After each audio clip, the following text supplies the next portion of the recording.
아니 전용기 의원님, 네. 유인태 전 의원은 다 세상이 다 안다라고 비판을 했고, 그런데 김남국 의원은 또 이런 얘기를 해요. 개딸들에게 지금 투표권을 안 주면 이재명 의원이 컷오프된다. 이 말은 바꿔보면 이재명 의원이 지금 당심을 장악하지 못하고 있다라는 말이고, 이렇게 이 논리대로 하면 그럼 과연 당심을 장악하지 못하는 사람이 당대표가 될 수 있냐라는 얘기로 좀 이어지는데, 실제는 그렇지 않죠.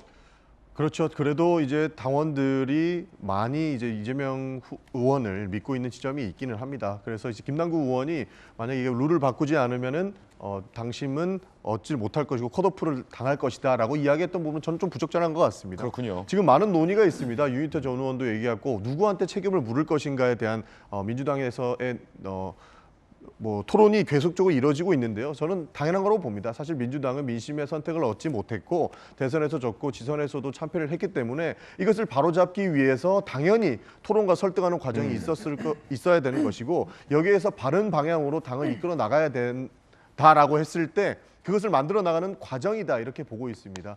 그러나 이 전당대회를 앞두고 나서 기존의 민주주의를 지키고 왔던 룰을 변경하는 부분은 누구 하나를 위해서 바꾸면서는 안 된다라고 보고 있기 때문에 저는 원칙과 소신 그리고 국민을 위한 정책을 우리가 토론과 설득을 통해서 만들어 나가야 된다, 이렇게 말씀드리고 싶습니다. 예. 사실 김남국 의원이 저런 이야기를 하는 거는 말하자면 이제 겁을 좀 주는 거예요. 겁 준다? 겁을 주는 건데, 왜냐하면 민주당의 전당대회 룰이 어떻게 돼 있냐면 대의원이 45%의 비중을 갖고 있고 권리당원이 40%의 비중을 갖고 있어서, 그리고 일반 여론조사, 그러니까 당원이 아닌 분들의 그 당원 투표 비중은 10%밖에 안 되거든요.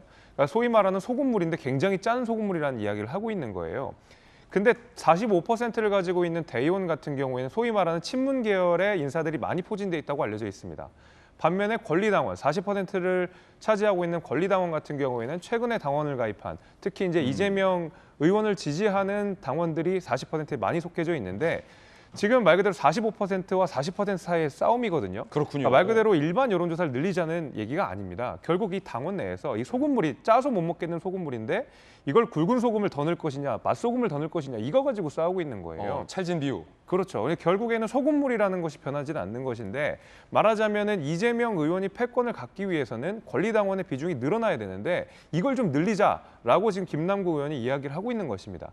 사실 이재명 의원이 당대표가 되는 것은 이 룰 세팅이 조금 바뀐다고 해서 크게 달라질 건 아니에요. 거의 이재명 의원이 당대표로 나서면 당대표가 된다고 봐야 되는데, 정말 여기서 중요한 문제는 결국 최고위원이 누가 되느냐, 이거거든요. 최고위원들은 사실 이 전당대회 룰에 따라서 굉장히 예민하게 당락이 결정될 수가 있습니다. 이재명 의원이 혼자만 딱 당대표가 되지 않고 소위 말한 친명계 인사들이 최고위원으로 잘 포진되어 있어야 자기가 당권 운영하기가 쉽거든요. 얼만큼 최고위원을 친명계 인사들로 확보할 수 있을 것인가, 내지는 친문계 인사들이 얼만큼 이재명 의원을 견제할 수 있을 것인가, 사실 이것이 바로 전당대회 이 퍼센테이지 싸움으로 지금 가고 있는 것이고요. 그렇군요. 그렇기 때문에 지금 이 별거 아닌 것 같은 이 권리당원 비율들을 가지고 싸우고 있는 것입니다. 그렇군요.